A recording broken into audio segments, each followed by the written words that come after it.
मिलके सारे अब आप पढ़ो। खुदा की अज़मतें क्या है, मोहम्मद मुस्तफ़ा जाने। खुदा की अज़मतें क्या है, मोहम्मद मुस्तफ़ा जाने। खुदा की अज़मतें क्या हैं, मोहम्मद मुस्तफ़ा। खुदा की अज़मतें क्या हैं, मोहम्मद मुस्तफ़ा जाने। मकामे मुस्तफ़ा क्या है, मुकामे मुस्तफ़ा क्या है, मोहम्मद का खुदा जाने। मुकामे मुस्तफ़ा क्या है, मोहम्मद का खुदा ने। वो क्या देंगे मैं क्या लूँगा, नबी जाने खुदा जाने। वो क्या देंगे मैं क्या लूँगा, नबी जाने खुदा जाने। खुदा की अज़मत मोहम्मद। और कहा जिब्रील ने सिदरा तलक मेरी रसाई थी। कहा जिब्रील ने सिदरा तलक मेरी रसाई थी। हैं जितनी मंज़िलें आगे, हैं जितनी मंज़िलें आगे, नबी जाने खुदा जाने। हैं जितनी मंज़िलें आगे, नबी जाने जाने। खुदा की अज़मतें क्या हैं, मोहम्मद मुस्तफ़ा जाने। मकामे मुस्तफ़ा क्या है, मुकामे मुस्तफ़ा क्या है, मोहम्मद का खुदा जाने। मुकामे मुस्तफ़ा क्या है, मोहम्मद का खुदा जाने।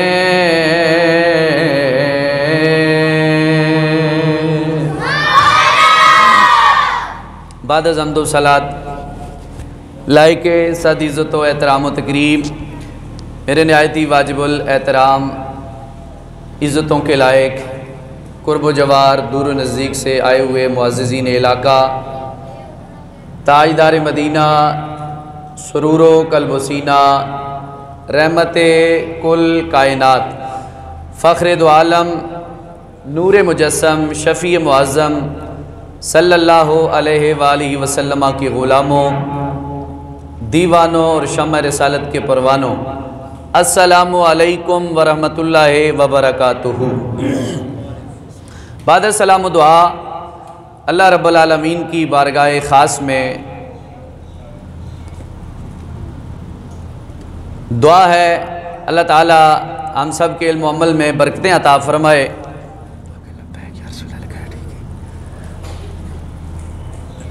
और हम सब को आज की इस अजीम नशिस्त के हवाले से पूरा पूरा अजर अजीम अता फ़रमाए। और दुआ करें अल्लाह ताला मुझे आयात बय्यनात के ज़िमन में हक़ सच बयान करने और सुन सुनाकर अमल पैरा होने की तौफ़ीक़ ख़ास अता फ़रमाए। गुज़श्ता जुमातुल मुबारक पर मैंने आप के सामने नबी पाक सल्लल्लाहु ताला अलैहि वसल्लम का नक्शा हज, सफ़र हज मुबारक का कुछ हिस्सा आप के सामने बयान किया था और कुछ हिस्सा रिसालत माब सल्लल्लाहु अलैहि वसल्लम का सफ़र मुबारक हज का वो बाकी था। कोशिश है आज इस मौजू को इख्तिताम की तरफ ले जाया जाए ताकि आगे जो आने वाले अय्याम हैं उनमें उनके मुताबिक गुफ्तगू हो सके। बहरहाल वक्त मुख्तसर है, दुआ है अल्लाह ताला सब का आना अपनी बारगाह में कबूल व मंजूर फरमाए। गुज़श्ता जुमातुल मुबारक पर मैंने नबी पाक सल्लल्लाहु ताला अलैहि वसल्लम का सफ़र हज मुबारक आप के सामने रखा था कि हुज़ूर नबी पाक अलैहिस्सलाम अपनी ऊँटनी कस्बा पर सवार होकर आपने हज किया। 8 सने हिजरी में मक्का फ़तह हुआ, 9 सने हिजरी में हज फ़र्ज हुआ और 10 सने हिजरी में नबी पाक अलैहिस्सलाम ने अपनी ज़िंदगी का आखिरी हज मुबारक आपने किया, जिसे हज्जतुल विदा के नाम से ज़माना जानता है।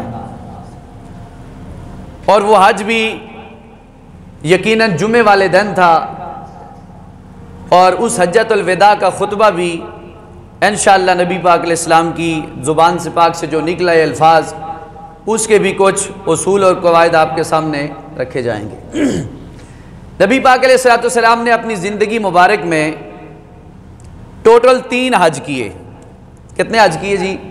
3 हज किए।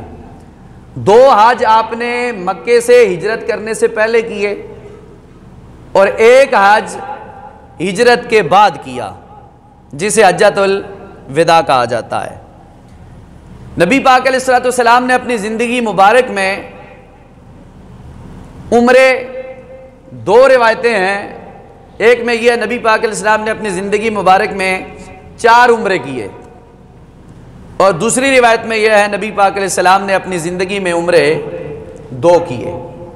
2 और 4 दोनों रिवायतें हैं। बहरहाल दोनों पे हमारा यकीन भी है और ईमान भी है। अब ये जो 8 हिजरी, 9 हिजरी और 10 हिजरी, ये जो 3 साल हैं, इन पे आप ज़रा थोड़ी सी तवज्जो दें ताकि आपको ज़रा कुछ मसला जो है समझ आ जाना चाहिए। एतराज़ करने वालों ने, मोतरज़ीन ने एतराज़ ये किया कि 8 हिजरी में मक्का फ़तह हो गया। जब मक्का फ़तह हो गया, इस्लाम गालिब आ गया, कुफर मगलूब हो गया, मुसलमानों का चर्चा बुलंद होता जा रहा है। हुजूर का कलमा पढ़कर लोग जोक दर जोक इमामुल अंबिया की हल्का गुलामी में शामिल हो रहे हैं। तो 9 हिजरी में हज फर्ज हो गया। अब होना यह चाहिए था कि नबी पाक अलैहिस्सलाम 9 हिजरी में ही हज मुबारक कर लेते। 1 साल के बाद नबी पाक अलैहिस्सलाम ने हज किया। 1 साल के बाद हज किया आपने। इसमें आखिर क्या हिकमत है कि फतह मक्का 8 हिजरी को हुआ, हज 9 सने हिजरी को फर्ज हुआ और नबी पाक अलैहिस्सलाम ने हज 10 सने हिजरी में किया।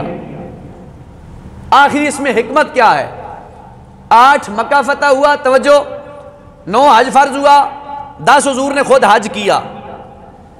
मोतरज़ीन ये एतराज़ करते हैं कि आखिर इसमें हिकमत क्या थी? नबी पाक अलैहिस्सलाम ने 1 साल के बाद हज क्यों किया? जिस साल हज फर्ज हुआ उस साल ही कर लेते। उलमा ने इसके मुताद्दिद जवाब दिए हैं कि हुजूर ने उसी साल हज क्यों नहीं किया। पहला जवाब यह दिया कि जिस साल 9 हिजरी में हज फर्ज हुआ, हुजूर अलैहिस्सलाम ने उसी साल हज इसलिए नहीं किया कि क्योंकि अरब का यह दुस्तूर था, कुफार मुशरिकीन मक्का नंगे होकर बराना होकर खाने काबा का तवाफ किया करते थे। तो हुजूर को यह बात पसंद नहीं थी कि मैं हज करूं, उम्रा करूं और मेरे सामने लोग ऐसी हालत में तवाफ करें, मुझे यह बात पसंद नहीं है। एक बात। दूसरी बात यह है कि नबी पाक अलैहिस्सलाम ने एक साल हज मुअख्खर इसलिए किया ताकि आइंदा आने वाले साल हुजूर की निगाह यह देख रही थी कि इस साल 9 हिजरी में मेरा अबू बकर हज बढ़ाएगा, अली ऐलान करेगा, और जब 10 सने हिजरी आएगी सारे के सारे काफरों पर हमेशा के लिए पाबंदी लग जाएगी, तवाफे काबा नहीं करेंगे। तो हुजूर ने चाहा कि मैं अपने साफ सुथरे गुलामों के साथ 10 हिजरी में खुद तवाफ भी करूंगा, हज भी करूंगा और उम्रा भी अदा फरमाऊंगा। तीसरी हिकमत यह थी कि नबी पाक सल्लल्लाहु ताला अलैहि वसल्लम ने हज को मुअख्खर इसलिए किया कि हुजूर ने अपने गुलामों का ख्याल रखा। हुजूर ने अपने गुलामों का ख्याल रखा कि अगर कोई साहिब निसाब शख्स है और उस पर हज फर्ज है, वो अगर एक साल लेट होना चाहे, तखीर करना चाहे, तो मुझे देखकर तखीर कर सकता है, दूसरे साल के बाद उसे तखीर की इजाजत नहीं है। यानी उम्मत के लिए आसानी पैदा फरमा दी कि एक साल उस अमल पर कादिर होने के बावजूद उस अमल को आप मुअख्खर कर दें एक साल के लिए, और इसमें आप गुनाहगार नहीं होंगे अगर आपका पुख्ता इरादा है कि मैं जिंदगी में हज करूंगा, साहिब निसाब है। तो 3 वजह पता चली कि नबी पाक अलैहिस्सलाम ने हज 9 हिजरी में क्यों नहीं किया।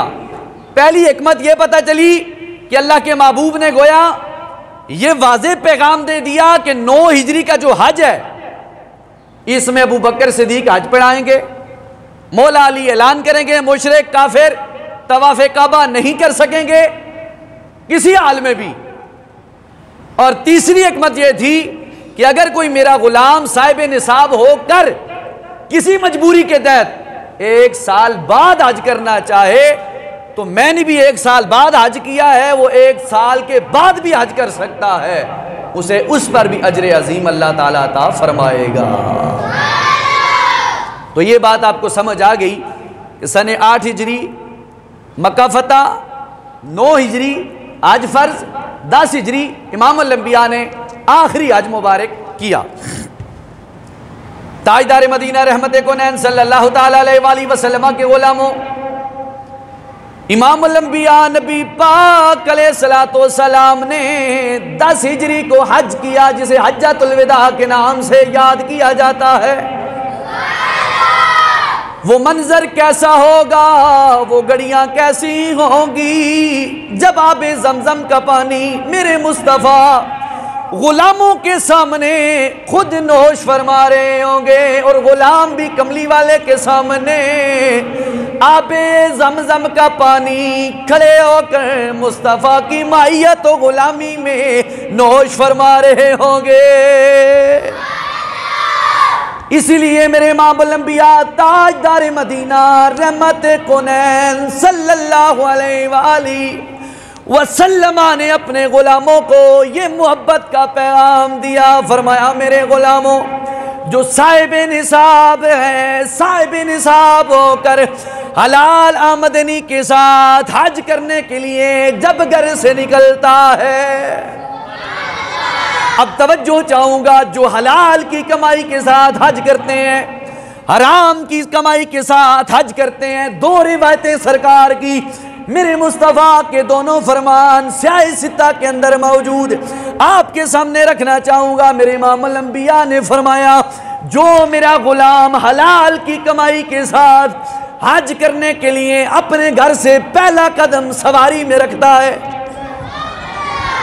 पहला कदम सवारी के अंदर रखता है, रुकाब के अंदर डालता है और आवाज देता है लब्बैक अल्लाहुम्मा लब्बैक। मेरे इमामुल अंबिया फरमाते हैं, आसमानों से आवाज आती है लब्बैका व सादैका, आने वाले तेरा हज भी कबूल है, तेरा सफर भी कबूल है, तेरी सवारी भी कबूल है, तेरा पैसा भी कबूल है, इसलिए कि तू हलाल की रकम लेकर मेरे खाना काबा का तवाफ करने आ रहा है। फरमाया, जब एक इंसान हलाल की कमाई के साथ अपने सफर पे निकलता है और घर से निकलता है, पहुंचना तो बाद की बात है ना, हुजूर फरमाते हैं जब घर से पहला कदम पाए रखता है और जुबान पे वो जुमला लेता है लब्बैक अल्लाहुम्मा लब्बैक ला शरीक लक लब्बैक इन्नल हम्दा वन नेमता लक वल मुल्क। फरमाया, जब ये जुमला कहता है तो आसमानों से आवाज आती है, ये नहीं सुन सकता, आवाज आती है लब्बैका व सादैका, आने वाले मुबारक भी हो, खुशखबरी भी हो, अल्लाह ने तेरा हज भी कबूल कर लिया है, तेरा सफर भी कबूल फरमा लिया है। तो ये अल्लाह अकबर या रसूल अल्लाह, अच्छा या अली जज़ाकल्लाह। तो कहने का मकसद ये है कि जब बंदा घर से निकलता है, अगर हलाल की कमाई है तो इमामुल अंबिया फरमाते हैं आसमानों से आवाज आती है, तू जमीन पर कहता है लब्बैक अल्लाहुम्मा लब्बैक। फरमाया, आसमानों से जवाब में आता है लब्बैक व सादैका, आने वाले मुबारक हो, तेरा हज भी कबूल है, तेरा सफर भी कबूल है,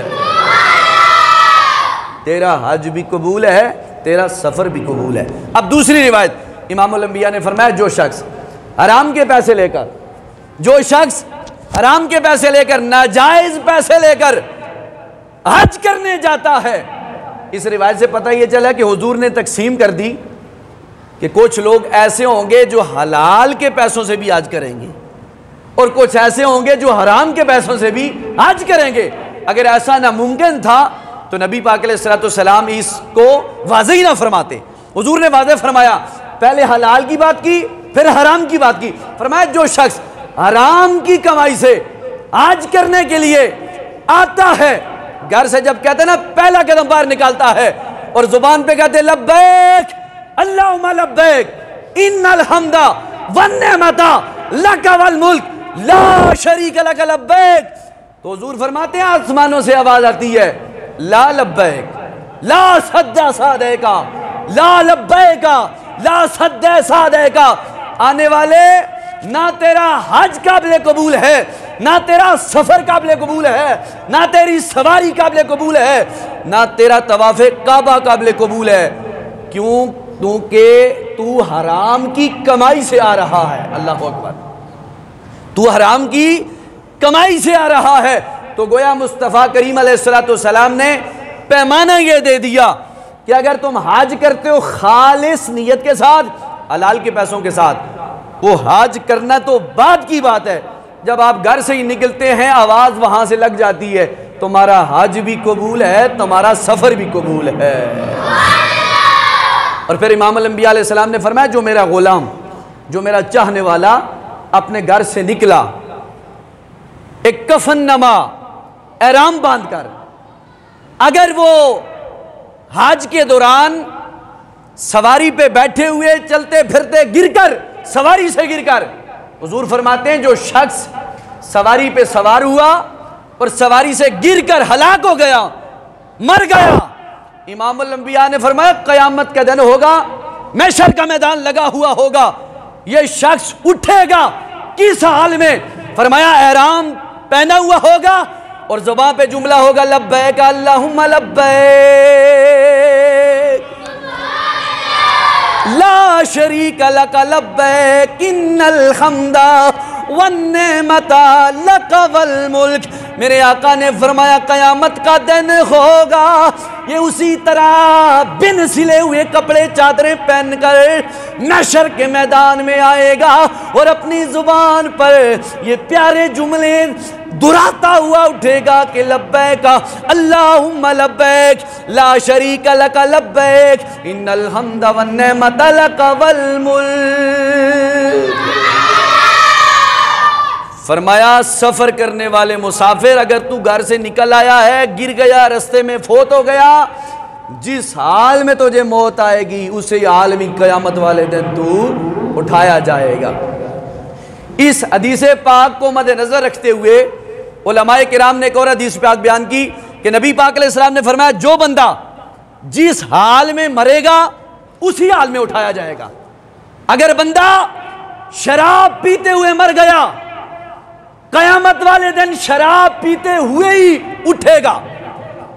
अगर बंदा जुआ खेलते हुए ही मर गया, कयामत वाले दिन जुआ खेलते हुए ही उठाया जाएगा। अगर कोई बंदा कोई बुरा काम करते हुए मर गया, कयामत वाले दिन बुरा काम करते हुए ही उठाया जाएगा।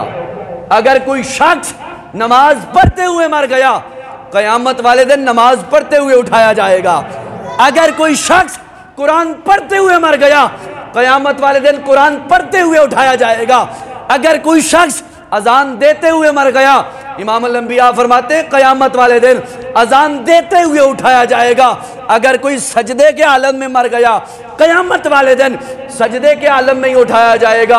अगर कोई शख्स नेकी करते हुए मर गया, कयामत वाले दिन नेकी करते हुए अल्लाह उसको उठाएगा। तो फरमाया कोशिश ये करो, जिंदगी ऐसे गुजारो कि अगर तुम्हें मौत भी आ जाए तो कयामत वाले दिन जब तुम्हें उठना पड़े तो तुम्हें कोई शर्मिंदगी ना होनी पड़े। यहां पर उलमा ने बड़ी प्यारी बात लिखी। आपने कहा बात मुश्किल है, लेकिन जिंदगी गुजारने के लिए हुजूर के गुलामों के लिए बड़ा खूबसूरत नुस्खा दिया। फरमाया कोशिश करो ज्यादा जिंदगी में बावुजू रहा करो। क्या रहा करो? बावुजू रहा करो। एक, जब तक बावुजू रहोगे अल्लाह के फरिश्ते तुम्हारी नेकियां लिखते रहेंगे, खुश होते रहेंगे। और दूसरा, अगर मौत तुम्हें आ जाएगी तो अल्लाह की बारगाह में पाक साफ सुथरे होकर रब्बुल आलमीन से मुलाकात करोगे। तो ये बहुत नसीबों की बात है कि जो लोग अपनी आखिरत को हर वक्त याद रखते हैं और अपनी आखिरत को कभी भूलने की तैयारी नहीं करते। इसलिए इमाम अल-अंबिया नबी पाक अलैहिस्सलाम के गुलामों, हुजूर रहमत कौनैन सल्लल्लाहु अलैहि वसल्लम के जब आप हज पे जा रहे थे तो आपकी सवारी पर आपके चचा के बेटे हजरत अब्दुल्ला बिन अब्बास के भाई हजरत फजल आपके पीछे सवारी पर सवार थे। कस्बा पर हुजूर के साथ एक और गुलाम यानी सहाबी चचा के बेटे कौन मौजूद थे? हजरत फजल। ये जंग यरमूक में हजरत सिद्दीक अकबर के दौरे खिलाफत में शहीद हुए और 22 साल के खूबसूरत कड़ियल जवान थे। हजरत फजल हजरत सैयदना आका अलैहिस्सलाम के चचा के बेटे हैं, अब्दुल्ला बिन अब्बास के भाई हैं। जंग यरमूक में सैयदना सिद्दीक अकबर की खिलाफत में आप शहीद हुए और 22 साल की उम्र में आपने जोम शहादत नोश फरमाया। अल्लाह उनके दरजात बुलंद फरमाए और उनके सदके मेरी और आपकी बख्शिश व मगफिरत फरमाए। आप फरमाते हैं, हुजूर फरमाते हैं कि जब मैं सवार हुआ सवारी पर, मेरे सामने पीछे ये मौजूद थे। तवज्जो की बात है, जब हम सवार हुए तो इसी असना में कबीलाए खसहम या खशाम की एक औरत सामने आ गई। बात बड़े पते की है। कहते हैं जब हम सवार हुए सवारी पर, कबीलाए खशम की एक औरत मेरे सामने आई। जब सामने आई तो फजल ने, हुजूर के चचा के बेटे ने उसे निगाहें भर के देखना शुरू किया और उस औरत ने भी निगाहों में निगाहें डालकर फजल को देखना शुरू किया। नबी पाक अलैहिस्सलाम ने जब ये मंजर देखा ना तो हजरत फजल के सर को पकड़कर चेहरे को फेर दिया, चेहरे को फेर दिया। फरमाया नहीं, आप चेहरा इस तरफ करो। अब जब चेहरा फेरा तो औरत बोल पड़ी इमाम अल-अंबिया अलैहिस्सलाम की बारगाह में, या रसूलुल्लाह सल्लल्लाहु अलैहि वसल्लम मेरा एक सवाल है। इमाम अल-अंबिया ने कहा क्या सवाल है? आका सवाल यह है कि हज अल्लाह की तरफ से उसके बंदों पर फर्ज है। मेरा बाप है, बूढ़ा है, सवारी पे सवार नहीं हो सकता। बाप बूढ़ा है, सवारी पे सवार नहीं हो सकता। या रसूलल्लाह, क्या मैं अपने बाप की तरफ से बेटी हज कर सकती हूं? इमाम अल-अंबिया अलैहिस्सलाम ने फरमाया, हां, बेटी बाप की तरफ से हज कर सकती है और तू हज कर सकती है। अब इस हदीस पाक से 3 मसले मिले। पहला यह मसला साबित हुआ कि एक सवारी पर 2 बंदे बैठ सकते हैं। दूसरा मसला यह मिला कि इंसान की ज़हनी ये ख्वाहिशात है, जिस मुकाम पर भी हो, कभी कभी उसे शहवत अपने किसी तरफ माइल कर देती है। जिस तरह हजरत फजल उस औरत की आंखों में आंखें डालकर देखने लगे और औरत भी उन्हें देखने लगी, तो हुजूर ने उस मुकाम पर क्या हिकमत अमली अपनाई? सर पकड़कर मुंह फेर लिया। अगर हुजूर मुहद्दिसीन फरमाते हैं, अगर हुजूर जुबान से कहते फजल अच्छी बात नहीं है, तो इसमें एक इंसल्ट भी थी, लोगों के सामने इजहार भी हो जाता, और जुबान से कहा हुआ जुमला इतना असर नहीं रखता जो अमल से जुमला किया जाए, जो अमल से। तो हुजूर ने अमल से करके बता दिया। फरमाया अगर ऐसा मामला आ भी जाए, अवाम हो, किसी से कोई गलती हो भी जाए, तो जुबान से कहने से बेहतर है कि आप उसे अमल से थोड़ा डांट डपट कर दें, बेहतर है, इज्जत भी रह जाए, उस पर उसका अमल भी हो जाए। और तीसरा मसला यह साबित हुआ कि नबी पाक अलैहिस्सलाम ने हजरत फजल बिन अब्बास को मोड़ा और औरत ने सवाल किया अपने बाप के बारे में कि वो बूढ़ा है, हज नहीं कर सकता, हुजूर मैं कर लूं? तो हुजूर ने कहा हां, तू अपने बाप की तरफ से हज कर सकती है। तो अब साबित यह हुआ कि बेटी भी अपने बाप की तरफ से हज कर सकती है, बेटा भी कर सकता है। इसे कहा जाता है हज बदल। हज बदल यानी एक बंदा नहीं कर सकता तो दूसरा कर सकता है। नबी पाक अलैहिस्सलाम की बारगाह लगी है, बुखारी मुस्लिम के अंदर रिवायत मौजूद है, शायद सित्ता की और किताबों के अंदर भी मौजूद है। एक शख्स हाजिर हुए, या रसूलुल्लाह सल्लल्लाहु अलैहि वसल्लम, मेरे बाप का इंतकाल हो गया है और अगर बाप जिंदा होते तो वो हज करते, बाप जिंदा होते हज करते, क्या मैं अपने बाप की तरफ से हज कर सकता हूं? नबी पाक अलैहिस्सलाम ने जवाब क्या दिया? फरमाया मुझे बताओ, अगर तुम्हारे बाप पर कर्जा होता, कर्ज किसी का, तो वो तुम अदा करते? अर्ज किया जी या रसूलल्लाह मैं अदा करता। तो फरमाया ये तुम पर हक है कि तुम अपने बाप की तरफ से हज करो, अल्लाह तुम्हें भी अजर अता फरमाएगा, तुम्हारे बाप को भी अजर अता फरमाएगा। अल्लाह या रसूलल्लाह या जज़ाकल्लाह। तो कहने का मकसद यह है कि इंसान को वो हज बदल कर सकता है, अगर बाप नहीं है बेटा हज कर सकता है। और फिर दूसरा, इमाम आज़म अबू हनीफा के हम मानने वाले हैं, उनके मुकल्लद हैं, इमाम बुखारी, इमाम आज़म अबू हनीफा और जमी फ़ुक़हाए अखनाफ ये कहते हैं कि अगर कोई शख्स माजूर है, वो हज नहीं कर सकता, सफ़र नहीं कर सकता, वो अपनी तरफ से किसी बंदे को भी भेजना चाहे हज के लिए भेज सकता है। हज करने वाले को भी अल्लाह सवाब अता फरमाएगा और जिसकी तरफ से हज किया जा रहा है अल्लाह उसे भी अजर अजीम अता फरमाएगा, उसे भी अल्लाह ताला अजर अजीम है खुद अता फरमाएगा। तो इसलिए अहबाब गिरामिल का समाईन व हाज़िरीन व नाज़रीन, नबी पाक अलैहिस्सलातु वस्सलाम के इन फरमान से ये पता चलता है। हज़रत इब्न अब्बास फरमाते हैं नबी पाक अलैहिस्सलातु वस्सलाम हज कर रहे थे और एक शख्स अपनी आवाज़ में कह रहा था या अल्लाह लब्बैक, शबरमा की तरफ से भी लब्बैक, शबरमा एक शख्स का नाम है, उसकी तरफ से भी लब्बैक। हुजूर उसके करीब गए और जाकर कहा शबरमा कौन है? उसने कहा या रसूलल्लाह मेरा भाई है।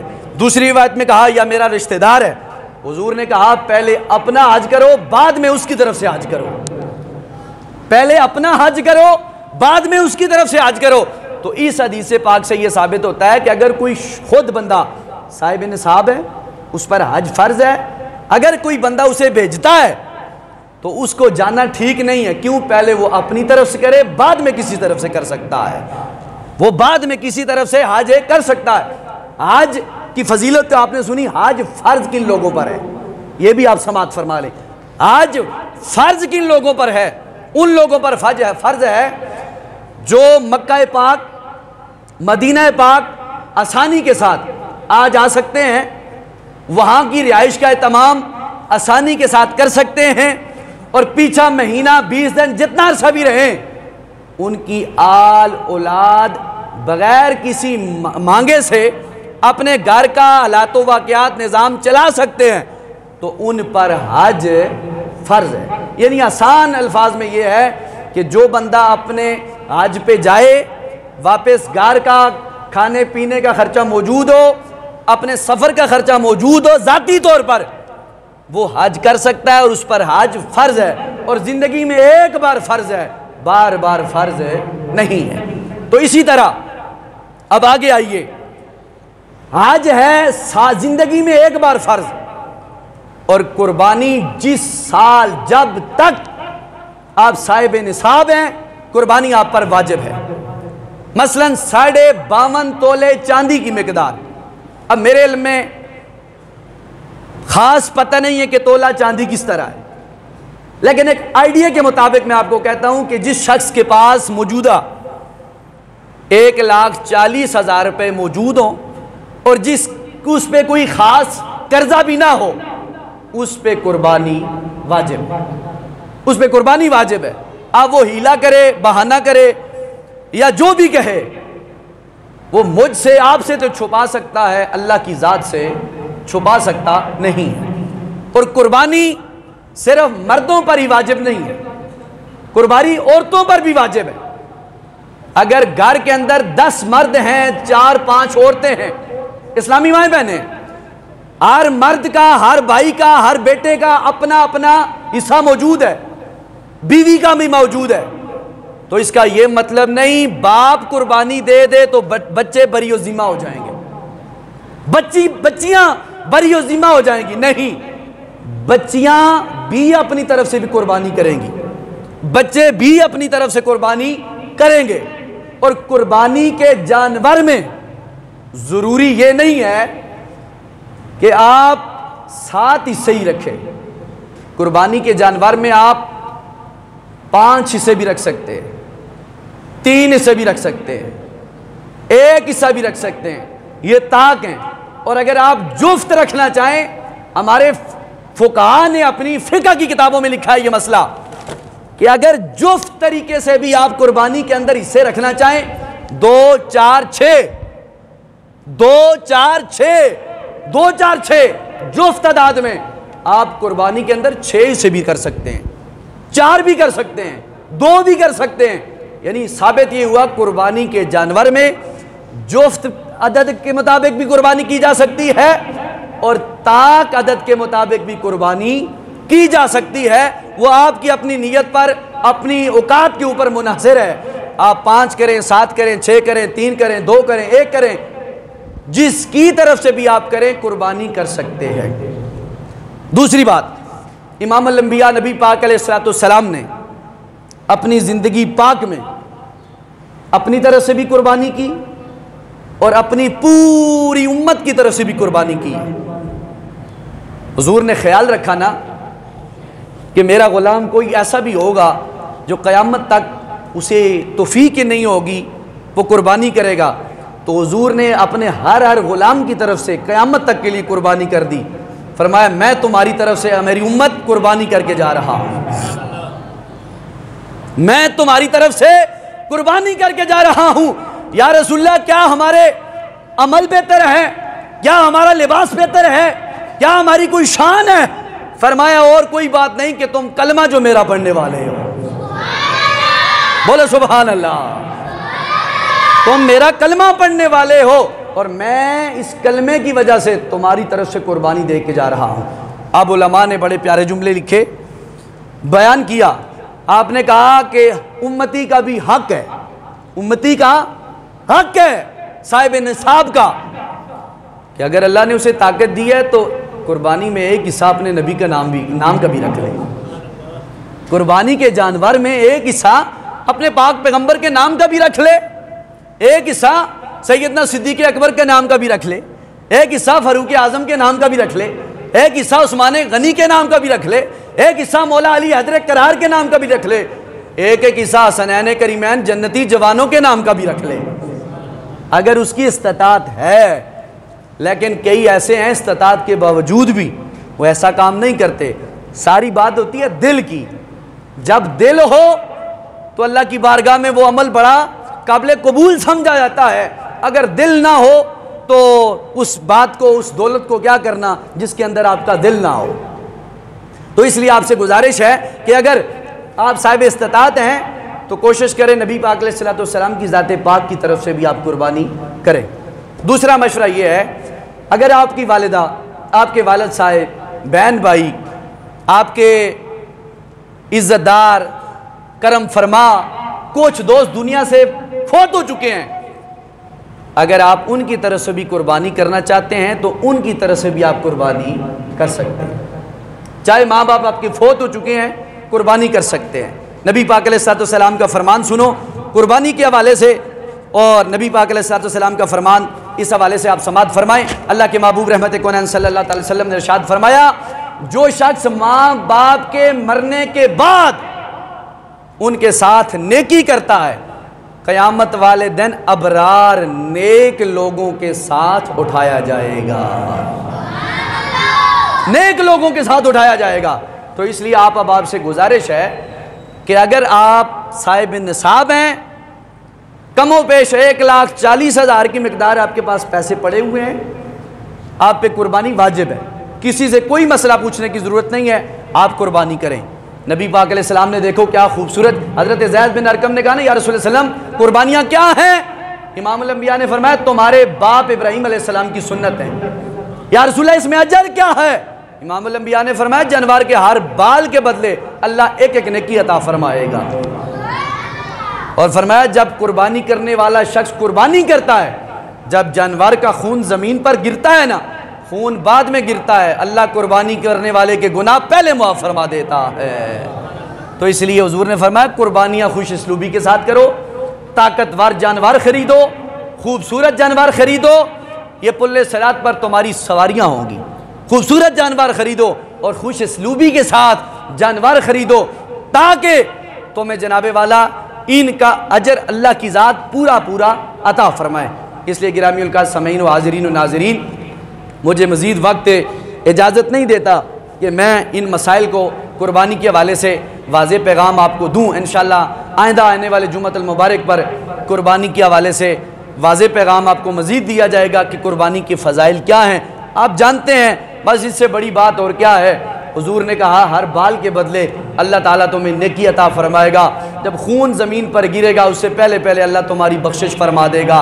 तो बहरहाल गिरामीउल क़द्र समीईन व हाज़िरीन व नाज़रीन, अल्लाह की बारगाह ख़ास में दुआ है अल्लाह ताला हम सब की हाज़िरी अपनी बारगाह में कबूल मंजूर फरमाए। जितने अब आप कुर्बानियों का सोच रहे हैं, कुर्बानियाँ करेंगे, अल्लाह ताला उन्हें दिन दुगनी रात चुगनी तरक्कियाँ अता फरमाए।